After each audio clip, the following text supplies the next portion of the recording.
everybody.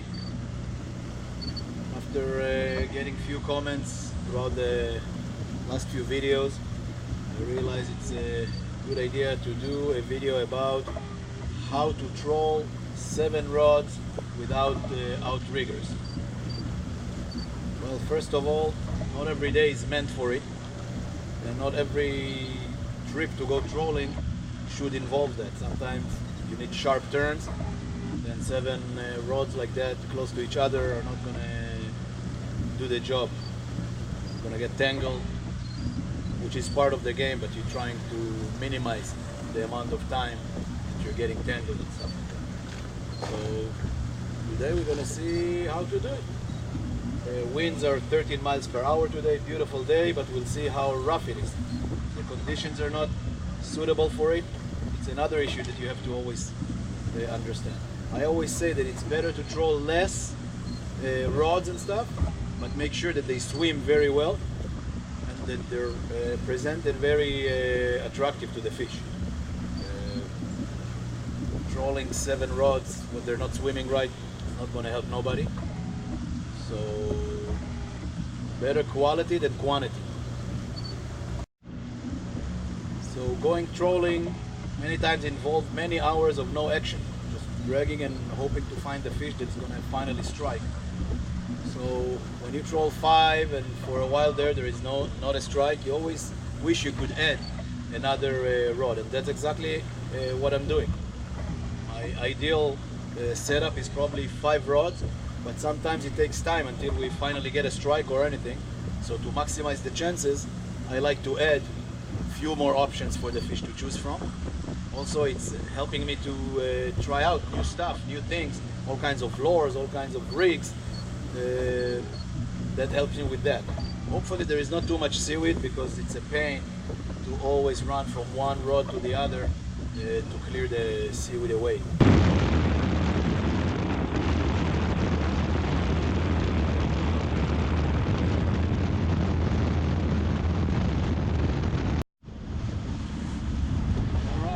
Conditions, as you can see, but we're going to have to do it anyway. Even while we set up, I'm going to start with sending one already, because any time here should be used for trying to catch fish. So the idea is that the further away it is, the higher it is. Every line that we're going to release after the first one is going to be closer to the boat. So when we take little turns, because you cannot do sharp turns when you have 7 rods, the closer it is, it goes below. So we're starting with the highest first, and the furthest away first. We're going to use this one. It's a long daisy chain with a teaser. It's nice because you can see it, and we send it very far away, and that's going to go above all the lines. I'm going to send it right away, and then I'm going to continue set up and slowly add up rod. Each time a ready one that is meant for it, check if it swims right and move on. Before any of those, I'm going to find the best direction for the boat to rock the least. So normally it's with the direction of the waves. I'm going to turn the boat, find that direction, and going to start spread the setup.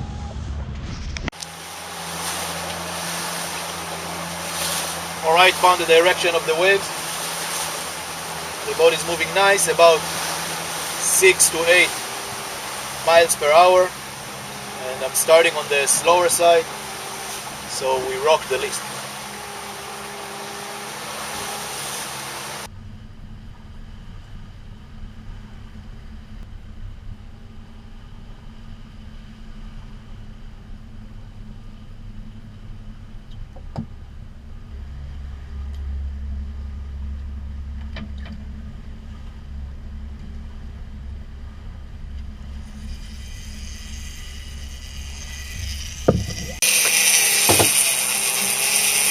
So this line is going to go above everything. It's going to go very far away. Anything that will come after that is going to come closer to the boat.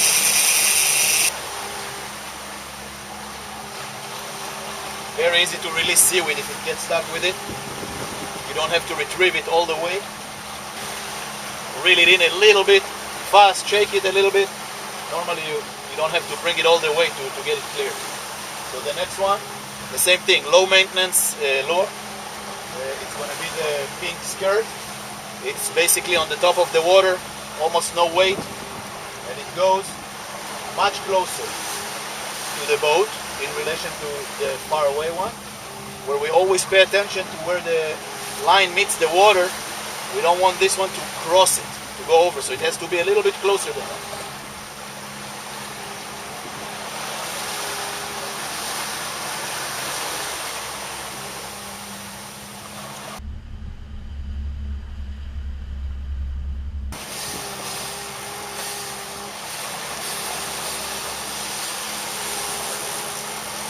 Again, one of my favorite skirts to use.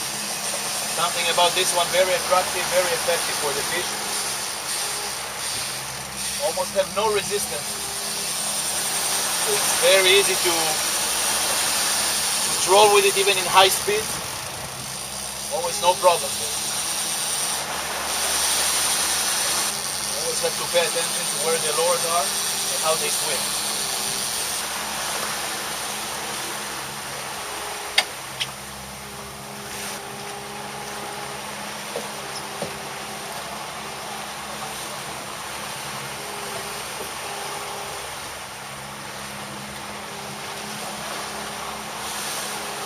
Alright, now I have to set up a few more things, so at least I have something in the water. There is always a chance of catching while you're setting up. My next one is the rigged ballyhoo, one of my favorite things to use. This one is a little higher maintenance, but I like to keep it still a little bit further away from the boat. Had better luck in this area of the spread.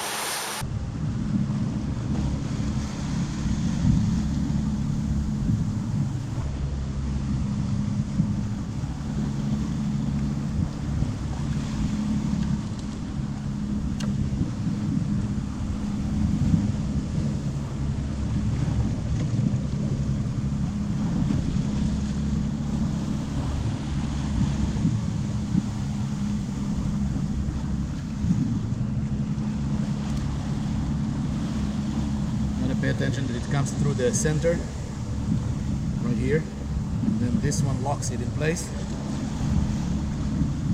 Make sure that the mouth is shut so it doesn't open and with the pressure of water.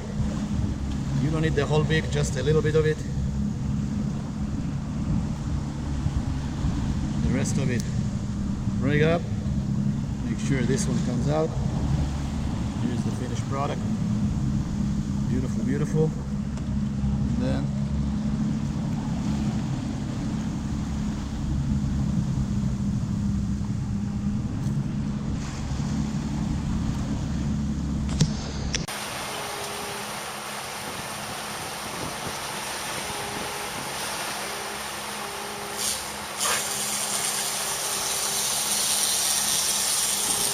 using the neon yellow,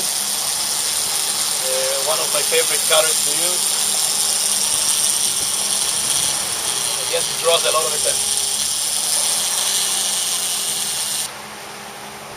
Again, making sure that I'm not going over the point where this further away one is touching the water. But since I send it very far away, this spot is far away. So this one is swimming good. We're ready for the next thing.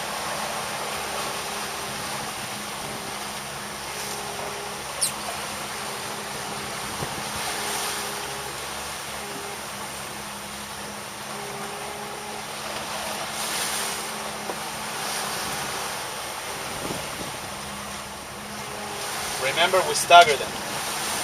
Every time we put a set, it's closer to the boat. So the next one, this baby right here, just a skirt. The wahoo loves it. It swims good, cuts the water, and it has a weight, so it drops it a little deeper, so it swims under the line. The closer it is to the boat, the deeper.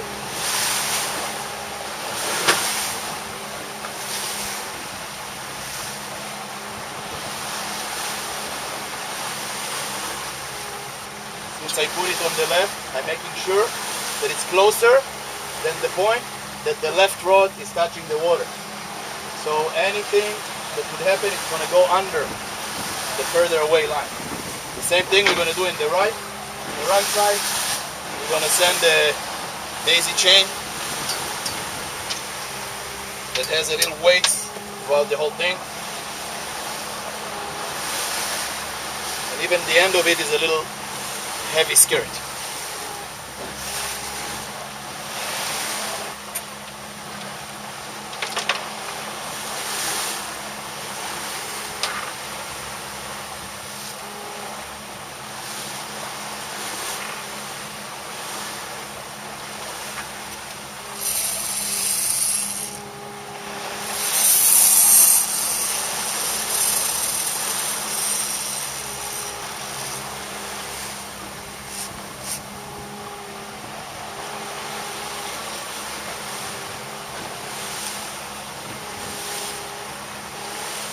Right, and this is 5 right here, all swimming nice.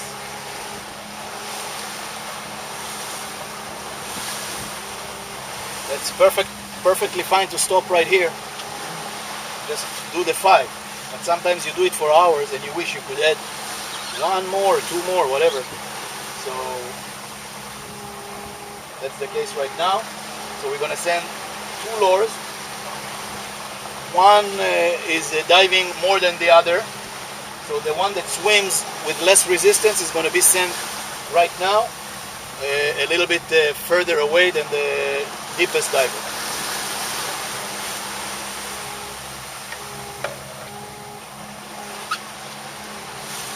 Very nice lure by Uzuri. Swims very nice, very low resistance on the rod, allowing you to troll it in higher speeds.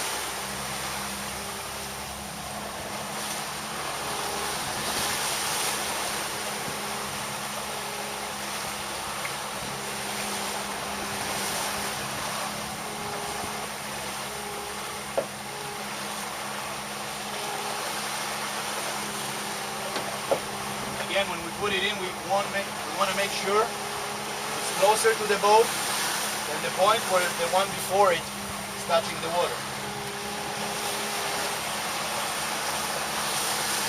Believe me when I tell you, many times I caught fish trolling right in the bubbles of the engine, very, very close to the boat. So I always like to keep 1 or 2 right in this area, right behind the boat.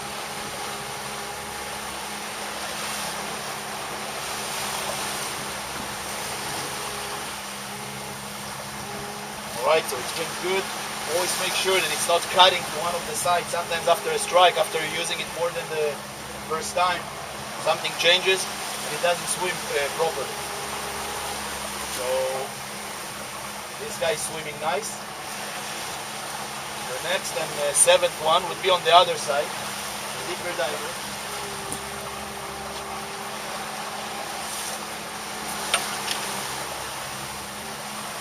Those deep divers are very effective and fish love them. So I always like to have some of them in my spread.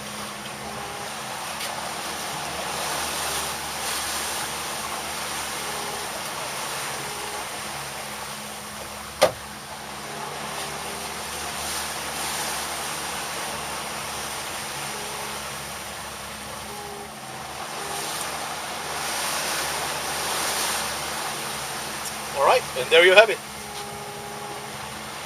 Trolling 7 rods without outrigger solo. Of course with a lot of help from the Autopilot, which I didn't mention. I have like an extra person who drives the boat very straight, which is very important because every turn whilst doing the spread can mess it up. So if you're going by yourself, really considering investing in Autopilot, it's a different world. It's a game changer. Make you able to spread even extra 2, another 2 rods. So we can even go to 9.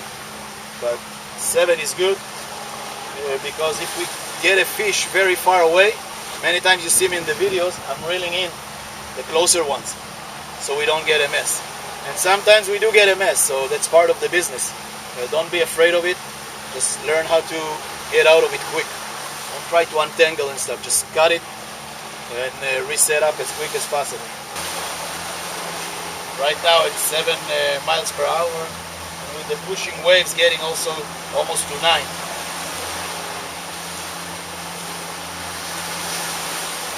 And it's still doing the job. Great when you go long distances and you don't have to turn too much. But turning is possible as long as you're doing it wide. Wide turns. Always be sure that you're looking and you know what your spread is doing. They're swimming good, they're not swimming good. If one of them is struggling swimming good, change it. Don't wait.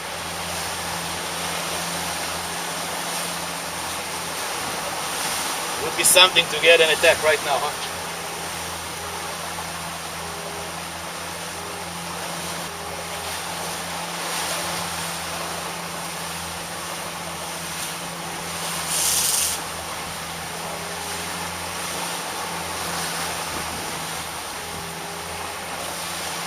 Yeah, buddy, live. Woo! Yeah! Woo! Yeah. It happened. It happened to us. We got a fish. Right here.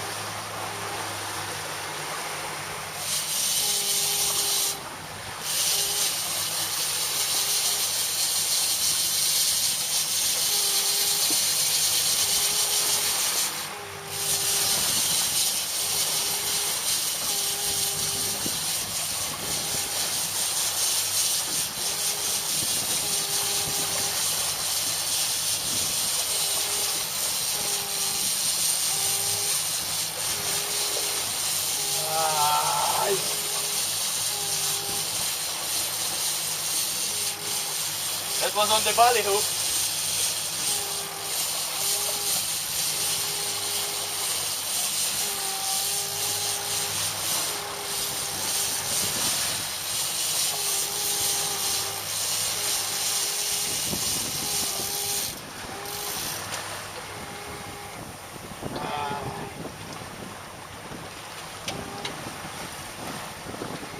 The rigged ballyhoo. All right.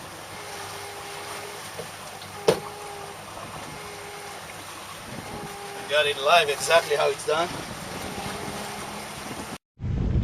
So this fish came for a second round after the first strike. He probably took half of the fish and then he came back for the rest of it. The reason he did get hooked is the drag was set a little bit too loose, and normally I like to set it a little hard so the fish hook themselves already on the strike. But you could see as I retrieve it, normally if the fish is fighting, I would clear the way and make it a much more work-friendly environment to fight a big fish. Where here there was no resistance, so the line came straight. I just slowed down the boat to have less resistance and reeled it in, like you see. The rigged ballyhoo is very effective. The fish here likes it. We have a replacement in the water already swimming nice. Going to a little bit deeper water today, on the way south. Nothing is like getting the strike live when it happens. At least we got to see one strike. Too bad we didn't land the fish to see who was the attacker. But the day just started. So let's hope we'll have other opportunities. Just not easy to get it live right when it happens.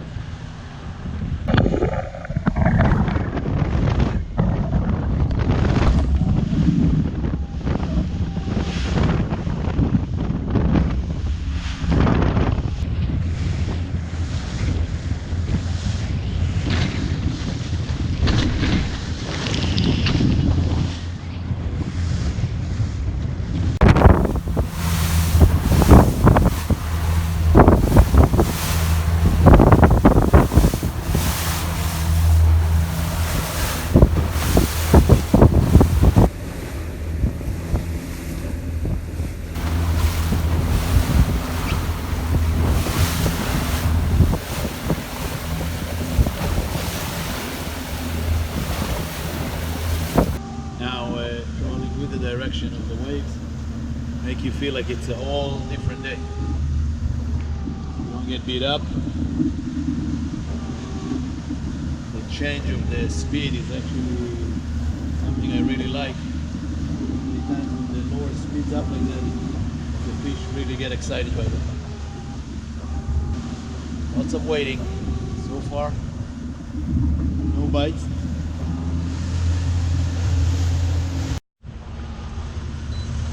Woo! Fish on!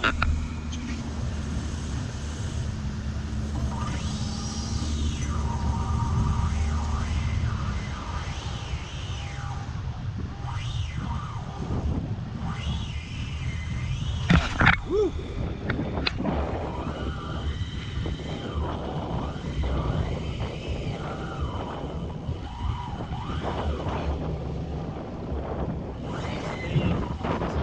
Feet of water.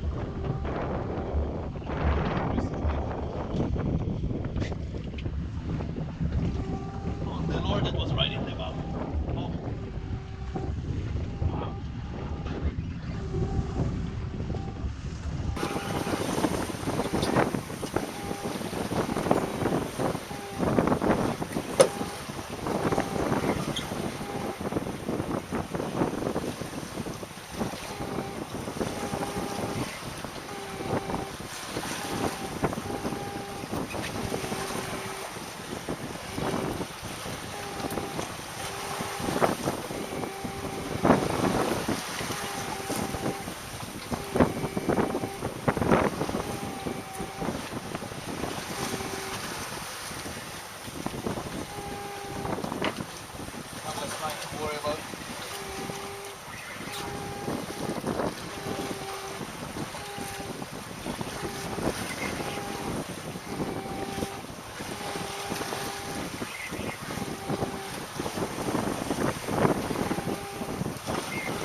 Well, it's some kind of a tuna.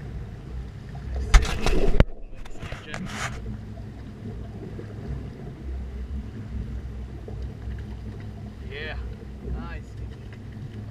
Beautiful skin.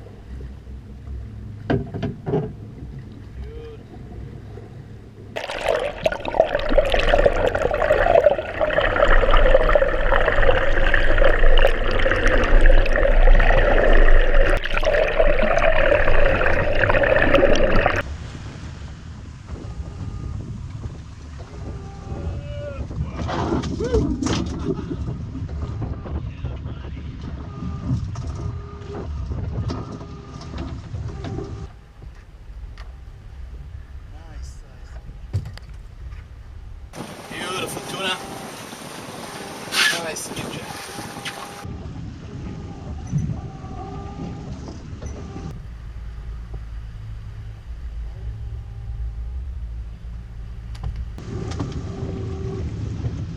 Yeah.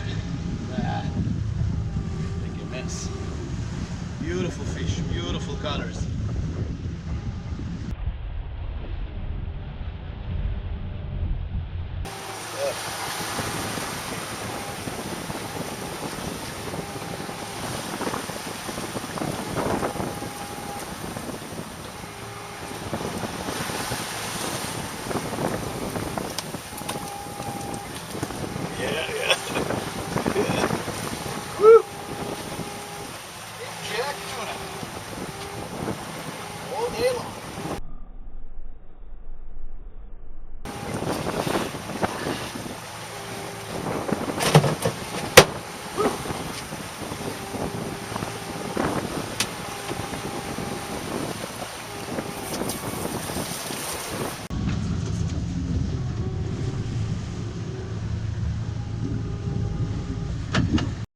That's definitely a great feeling. The best part about trolling is when you're reeling a fish and good eating fish. Skipjack tuna is a very strong fish per pound. Took a lot of line against a pretty tight grab.